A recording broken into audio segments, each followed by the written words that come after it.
Untuk mengantisipasi ancaman teror di Bali yang disebar melalui pesan singkat atau SMS, semua pihak memiliki tugas untuk peduli terhadap lingkungan masing-masing.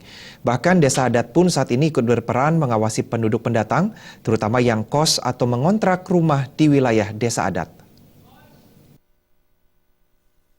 Pengamanan sebuah wilayah tak hanya menjadi tugas pihak keamanan, namun juga semua pihak turut peduli dengan keamanan wilayah masing-masing. Seperti desa adat yang tak hanya bertugas mengurus desa adat dan kerama adat, namun juga ikut terlibat mengawasi penduduk pendatang yang berada di wilayah desa adat yang kos atau mengontrak rumah. Hal ini penting guna mengantisipasi penduduk pendatang yang tidak memiliki identitas atau orang yang mencurigakan di sekitar kita dalam upaya mengantisipasi masuknya teroris.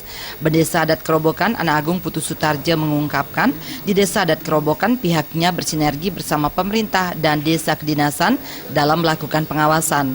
Bahkan sidak terus dilakukan bagi penduduk pendatang yang tinggal di kos atau rumah kontrakan di wilayah desa adat. Pengawasan kami mungkin setiap bulan lakukan sidak, tentunya sesuai dengan jadwal. Jadi samping itu juga untuk antisipasi masuknya istilah seperti yang tahun-tahun lalu itu teroris, apalagi sekarang maraknya daripada ISIS, itu yang memang perlu kita waspadai, khususnya di tempat kos-kosan. Nah, ini yang perlu kita waspadai untuk keamanan dan kenyamanan kita bersama. Masyarakat di wilayah Desa Adat Kerobokan juga diharapkan ikut peduli terhadap keamanan di lingkungan masing-masing, terutama bagi warga yang memiliki tempat kos atau rumah kontrakan, tetap mengawasi penduduk pendatang yang tinggal di wilayah setempat. Pera Widya dan Yudi, Bali TV.